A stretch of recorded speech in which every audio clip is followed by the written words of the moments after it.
Welcome to TalkNorth.com. Thanks to our longtime producer, Brandon Morton. Please download before you listen. If you'd like to advertise with us, you can reach us at talknorthpodcast@gmail.com. And please follow us on Twitter at TalkNorthPod. Two promo codes to be aware of. BiteSquad.com. Use the promo code TalkNorth to get your first delivery free. And go to SodaStick.com, the great local apparel company. Use the promo code YouBetcha to get free shipping on any sized order.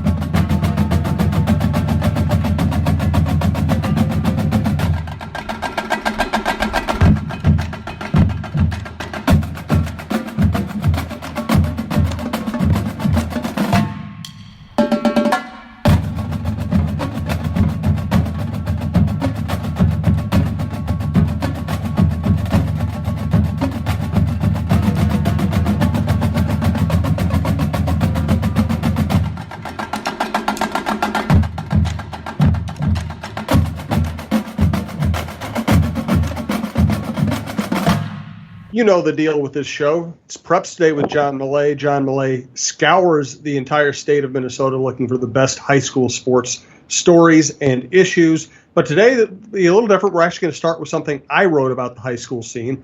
To take you way back, I used to cover high schools in Dallas, Texas. That's where I got my start. I covered that entire state. And I've written the occasional high school feature since I've gotten to the Twin Cities, but it really hasn't been my beat. But I did spend part of 1998. I spent a week just following Faith Patterson Johnson's team around. The North High Polars girls basketball team really had barely been a program, and Faith got there. She turned them into state champions. Then she went to De La Salle. She won more state championships. She's won 8 state championships. She's a great coach. She's a great person. I know her personally.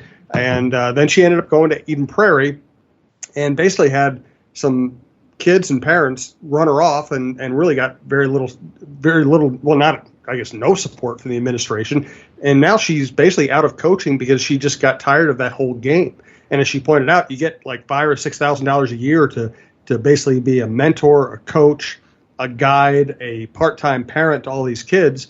And then to not be appreciated, it's pretty rough. So first of all, thank you to Pizza Barn Princeton, pizzabarnprinceton.com. We'll tell you more about their business later. Great place to stop if you're heading up the cabin or coming back. It's in Princeton near 169. Tell you more about them later. Thanks to our producer, Brandon Morton. But, John, I'll throw it to you. I've already written the column. You know the scene.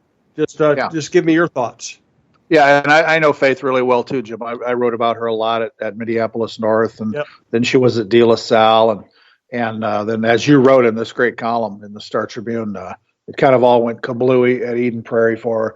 She's as hard a working coach as I know. And I just remember from those days at North, I would go to practice and covered a lot of games. And would just, you just kind of chat with her after some of these, especially after practice or before. And she'd tell you about what some of the kids are, what their home life is like. And she was kind of a second mom to a lot of girls on her teams and just gave herself.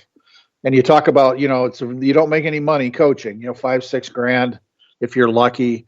And I don't know if I've ever seen such a selfless coach as Faith. And I just, I feel terrible that she's been put through this and she walked away from what she really loves to do, and I've probably known her since probably about that same time frame. I think the first time I ever saw her was before one of the girls' state basketball tournaments in the late 90s. And they had set up kind of a day before press conference over at the U with all the coaches from each class. And I see this young woman sitting at the table with some other coaches. And I thought that might be one of Minneapolis North's players, but it was Faith. She was this young, super energetic, smiling, happy, great coach. And then that's, and she's always been a great coach. But I was, and to have a coach come out like that, it's kind of like, last year or the year before when the Scott Stansfield, the boys basketball coach at Brainerd, resigned and made it clear this is because I can't deal with the parents. And he was on our show talking about it. It's rare that a coach walks away for that reason and talks about it publicly. I don't know if it's the burning bridges thing or not, but that's one thing about Faith. She always lets you know what she thought. And this is just another sign that that things aren't always great for high school coaches, as we well know. Now, a lot of coaches have great experiences. A lot of parents are fantastic. It's a small number. We know that whenever there's bad situations, it's a very small number of parents in most cases.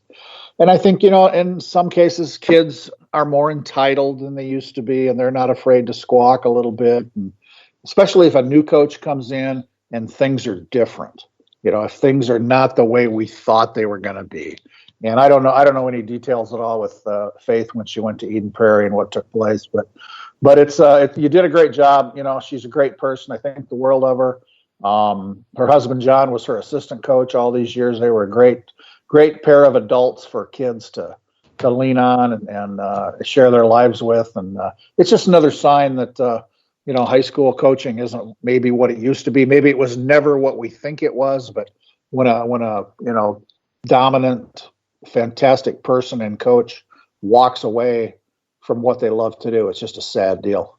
Yeah, and she cried when she was telling me the story, and she told me that she gained weight, she lost hair, she was under incredible stress, and the reality is, listen, I coached all my kids' teams. I was blessed to have bad athletes as kids, so I never had to deal with like the scholarship realm and my kid has to get playing time to go to college realm. I just coached kids who just wanted to play, but there are bad, as you said, bad parents are in the minority. The key is if you are in a place where the bad parents can wield some power, then you're in trouble. Right. That's it. And I know enough administrators and coaches, big schools, little schools around the state, and some places have a reputation for not protecting their coaches as well as maybe they should. And some places the coaches love it because there's a definite chain of command. If parents have an issue, come talk to the coach. Best thing, have your child talk to the coach. Sometimes kids don't want to do that. But in some places, parents go right to the administration. They'll go to the superintendent. And some districts, that they let that happen, which I don't understand. There's always a definite process for these things. And the administration's an important part of making sure everybody knows that and protecting their coaches sometimes. So, it's just a great job on that, Jim. And Faith is as good a person as I've ever known. Well, thanks. And one last note to this. It also, societies kind of define themselves by how they spend their money collectively. And we just don't put enough money into the educational system. And, we can say that sports aren't as important as education, but sports kind of tie in with education. They can be an incredible learning tool, an incredible, I don't know how else to put it, but they can be an incredible learning tool. They can be incredibly valuable in young people's lives. And, the fact that you can put in as many hours as they put in, it deals with as much stress, as much pressure, and make whatever, $5,000, $6,000 a year. That seems like another misplaced priority for all of us. Yeah. And people, often refer to high school activities as extracurricular, but the term I like is co-curricular. They're part of the curriculum. They're not extra. They're a vital part of this thing. So, that was a really good, well done piece. I'm glad Faith talked about it. And again, let's hope more coaches don't have to go through things like this.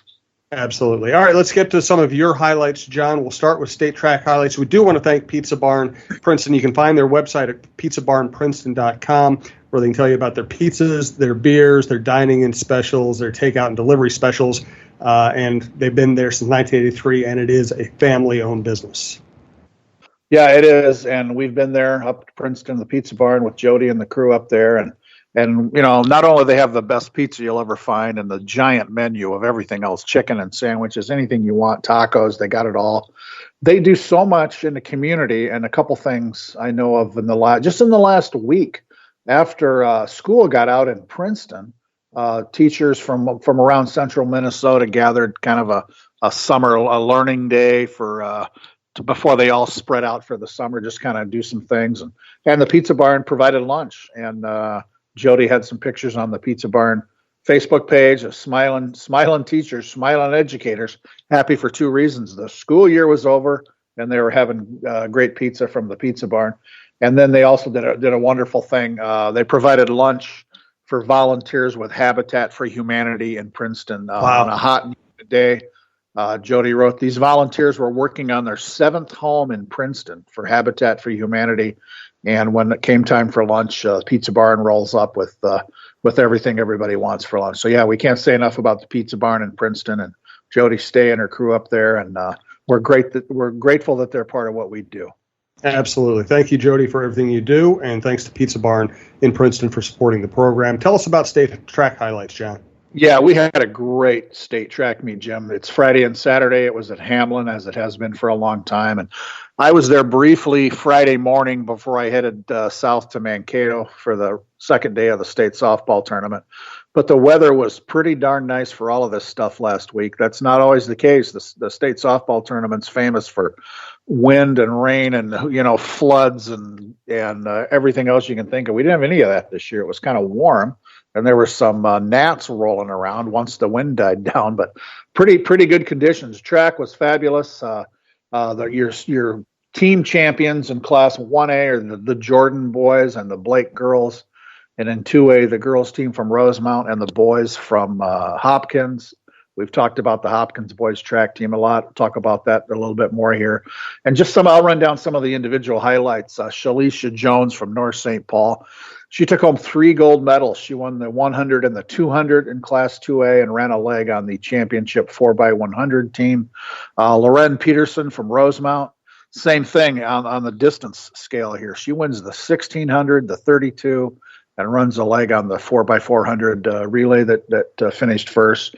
And these kids who run the 1600 and the 32, those are back-to-back days. That is a tough grind, both those distance races within 24 hours. But how about this kid? Gino Urbaum is a sophomore at Greenway, Nashwauk, Keewatin.